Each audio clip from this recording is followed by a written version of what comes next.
When you use multiple Garmin devices, please specify one of them as the primary source for training and performance stats.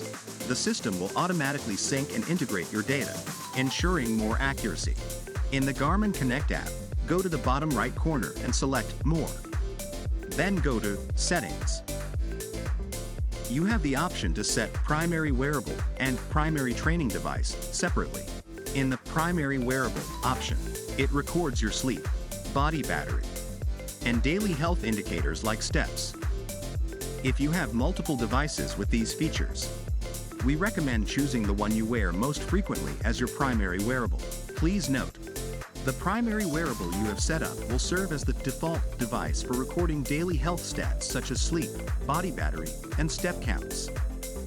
If you have multiple devices with the same tracking capabilities, the data displayed in GCM will primarily reflect the data from the device set as the primary wearable. Next, Primary Training Device is the primary source for training and performance stats. This device is typically dedicated to training use, but can also be used for fitness and daily wear. That's it.